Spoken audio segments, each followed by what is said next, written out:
Entre 1919 y 1925, Mussolini prometió muchas cosas a su pueblo: estabilidad política, orden público, prosperidad, reformas sociales y un imperio. Italia quiere paz, tranquilidad y trabajo. Yo le daré todo esto, si puedo, con amor y, si es preciso, por la fuerza.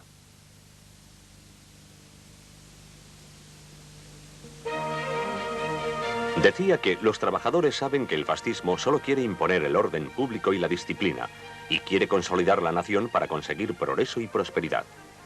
Los obreros no tienen motivos para temer a un gobierno fascista. Sus derechos legítimos serán defendidos. Esta pintura de Carpanetti refleja la imagen oficial de la sociedad fascista. ¿Hasta qué punto cumplió Mussolini sus promesas? ¿Es cierto, como afirman algunos, que su única realización fue el aparato propagandístico? El político liberal Albertini, que no era ningún fascista, declaraba: Mussolini ha dado al gobierno frescor, juventud y vigor, y se ha ganado la confianza tanto en Italia como fuera de ella. Ha salvado a Italia del peligro del socialismo que ha amargado nuestra vida durante 20 años.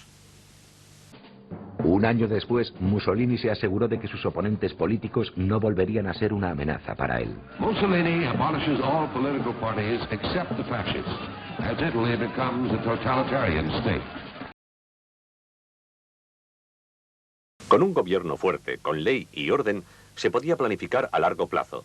Y este fue el primer paso hacia la innovación más original de Mussolini, el Estado corporativista. Según el ideal fascista, todo el mundo había de trabajar en beneficio de todos y no en provecho propio. Como ni el socialismo ni el capitalismo apuntaban a esta meta, ambos debían ser reprimidos. Los disturbios provocados por los sindicatos al acabar la Primera Guerra Mundial habían afectado gravemente al comercio. A partir del pacto del Palacio Vidoni, firmado en 1925, las huelgas fueron prohibidas y las negociaciones colectivas se desarrollaron en el marco de las nuevas corporaciones. En cada corporación, empleados y empresarios tenían el mismo número de representantes. También participaban asesores y 3 fascistas que velaban por los intereses del Estado. 8 años más tarde, había ya 22 corporaciones, cada una de ellas responsable de un sector, por ejemplo, el de la enseñanza. Dentro de cada corporación, el Consejo Local elegía el Consejo Regional, encargado a su vez de elegir el Consejo Nacional. En 1933, Mussolini, como ministro de Corporaciones, anunció que el Parlamento sería sustituido por el Consejo Nacional, de manera que las leyes, en lugar de ser redactadas por los políticos, serían elaboradas directamente por los trabajadores. Winston Churchill fue uno de los políticos extranjeros que alabaron este proyecto como muy prometedor. Y la idea parece haber influido en personalidades tan dispares como el fascista británico Mosley y el presidente Roosevelt. Mientras el Estado corporativista era principalmente una promesa de cara al futuro, la política económica de Mussolini no tardó en dar resultados concretos. La imagen de la Italia de aquella época, que aparecía en la prensa y en los noticiarios, podía hacer creer que se trataba todavía de un país de labradores, huertos, viñas y festivales folclóricos. Conviene recordar que con empresas como Fiat, Pirelli y los productos químicos Montecatini, la industria moderna italiana alcanzó en pocos años un desarrollo considerable. Se construyeron refinerías de petróleo. La producción de seda artificial se multiplicó por 8. Se duplicó la producción de hierro y acero de 0,3 millones de toneladas en 1918 a 0,5 millones de toneladas en 1930 en ambos casos. La red ferroviaria se modernizó y los trenes llegaban puntuales. Se reemplazaron muchos trenes de vapor gracias a la electrificación de 5.000 kilómetros de vía. Se duplicó la producción de electricidad. Nuevas autopistas empezaron a surcar el país. El 29 de octubre de 1928, el Times de Londres publicaba este reportaje. La llamada autopista del mar, que enlaza Roma con Ostia, se ha construido en la medida de lo posible sin apenas curvas. Tendrá 2 carriles adicionales para los vehículos más lentos. Estará iluminada con luces especiales para evitar los deslumbramientos de los faros.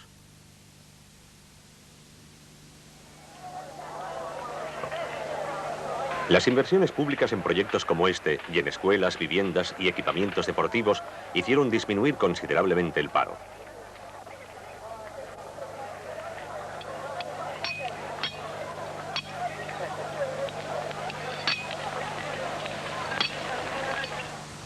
La batalla del trigo casi consiguió duplicar su producción, mientras las importaciones de trigo se reducían a la mitad.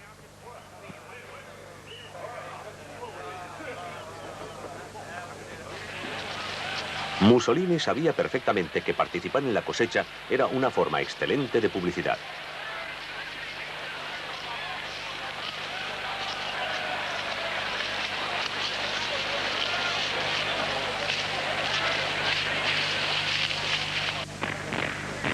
La desecación de terrenos pantanosos como estos de los alrededores de Roma o los de la cuenca del Volturno permitió disminuir el riesgo de malaria y ganar nuevas tierras para el cultivo, además de dar trabajo a más de 1000 personas.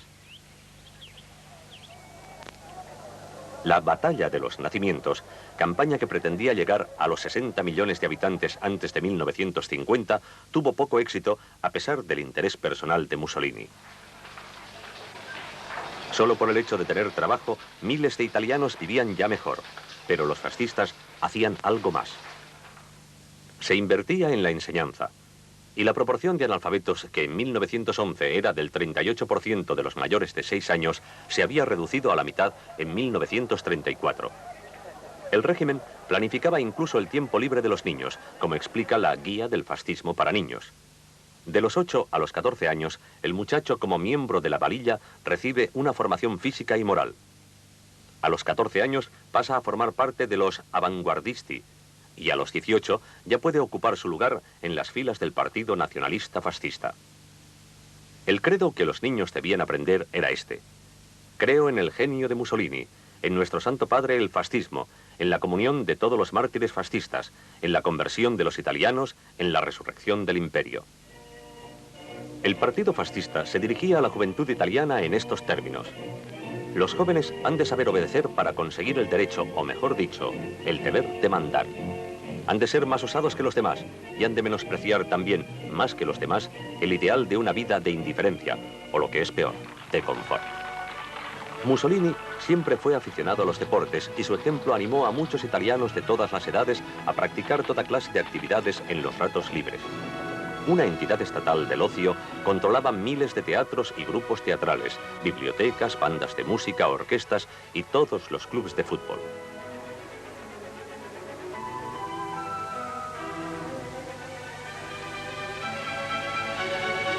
Mussolini afirmaba que la visión fascista de la vida era una visión religiosa. Familia y religión fueron siempre elementos importantes de la propaganda fascista.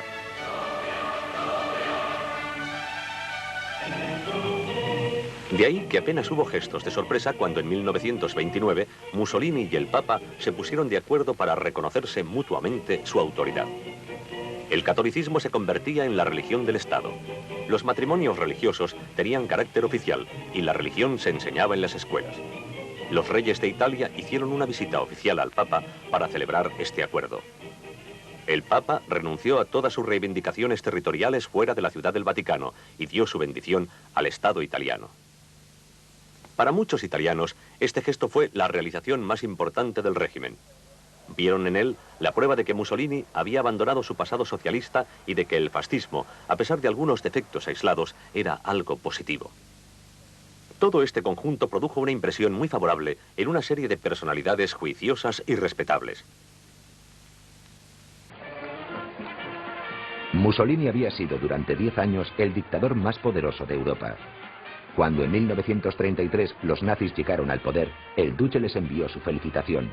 La victoria de Hitler es también nuestra victoria. Y empezó a soñar con el poder potencial de su nuevo imperio romano, combinado con el Reich de Hitler. Hitler llevaba tiempo siguiendo muy de cerca la carrera de Mussolini y deseaba saber cómo el duce había llegado a ser tan popular. Hitler admiraba mucho a Mussolini. De hecho, Hitler se inspiró en el partido fascista de Mussolini para fundar su partido nazi alemán. Mussolini era su héroe. Pero Mussolini deseaba algo más que adulación. Quería recrear el Imperio Romano y tenía ya un objetivo en mente para su primera expoliación imperial.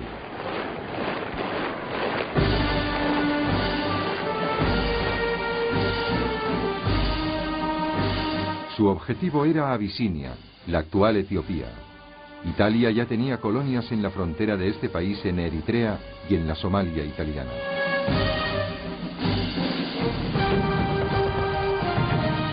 En diciembre de 1934, las fuerzas italianas provocaron un choque con las tropas abisinias en un oasis de la región de Ogadén, en el interior del territorio abisinio.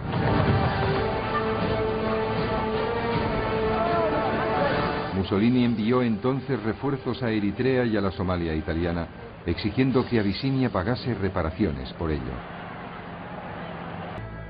Los 50 miembros de la Sociedad de Naciones condenaron la acción. El emperador de Abisinia, Haile Selassie, recurrió en persona a la Sociedad de Naciones. Apeló a esta invocando sus ideales. Una pequeña nación se hallaba amenazada por otro miembro de la sociedad. Esta era la prueba decisiva. Pero la Sociedad de Naciones no hizo nada. El ministro de Asuntos Exteriores británico, Anthony Eden, intentó por lo menos mediar un acuerdo de paz, pero no hubo forma de convencer a Mussolini. A principios de octubre de 1935, el ejército italiano invadió Abisinia desde Eritrea y la Somalia italiana.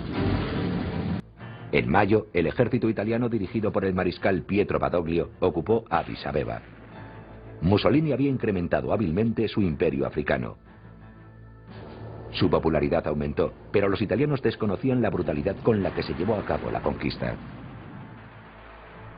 En septiembre de 1937, Hitler invitó a Mussolini a Alemania. Allí, Mussolini comprobó que desde su viaje a Venecia, hacía 3 años, su protegido había aprendido mucho de la grandeza del fascismo. Hitler seguía admirando a Mussolini, pero al mismo tiempo, siendo ahora el ejército alemán el más poderoso de Europa, Hitler también adoptó cierta actitud de superioridad con respecto a Mussolini. Este comenzó a darse cuenta y se sintió herido. Empezó a temer a la Alemania nazi, porque comprendió que si alguna vez hiciera algo por lo que Hitler se sintiera traicionado, la venganza de la Alemania nazi y por supuesto de Hitler sería terrible.